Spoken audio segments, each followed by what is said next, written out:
জাতিসংঘ সাধারণ পরিষদের অধিবেশনে অংশ নিতে প্রধান উপদেষ্টার সফর সঙ্গীদের সংখ্যা নিয়ে ট্রান্সপারেন্সি ইন্টারন্যাশনাল বাংলাদেশের সাম্প্রতিক দাবি ভুল তথ্যের উপর ভিত্তি করে এবং যাচাই বাছাইবিহীন সামাজিক যোগাযোগ মাধ্যমের পোস্ট থেকে নেওয়া। এমন মন্তব্য করলেন প্রধান উপদেষ্টার প্রেস সচিব শফিকুল আলম। ২৬ সেপ্টেম্বর এক ফেসবুক পোস্টে প্রেস সচিব দাবি করেন, প্রধান উপদেষ্টার বর্তমান প্রতিনিধি দল অতীতের হাসিনা আমলের তুলনায় ছোট তো বটেই, বরং অনেক বেশি লক্ষ্য নির্ভর ও পরিশ্রমীয়।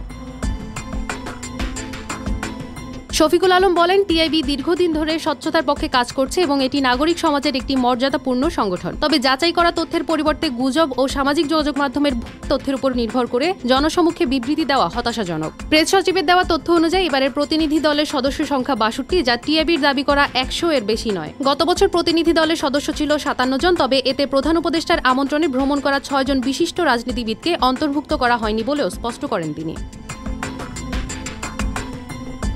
শফিকুল আলম জানান, এবারের সফর সঙ্গীদের প্রায় ১/৩ নিরাপত্তা কর্মকর্তা, যারা প্রধান উপদেষ্টা ও অন্যান্য শীর্ষ কর্মকর্তাদের নিরাপত্তা নিশ্চিত করতে দায়িত্ব পালন করছেন। আওয়ামী লীগের সমর্থকদের পক্ষ থেকে আসা প্রকাশ্য কারণে এই নিরাপত্তা ব্যবস্থা অপরিহার্য হয়ে পড়েছে। অনেক কর্মকর্তা প্রতিদিন টানা ১৬ ঘণ্টা পর্যন্ত দায়িত্ব পালন করছেন বলেও জানান তিনি।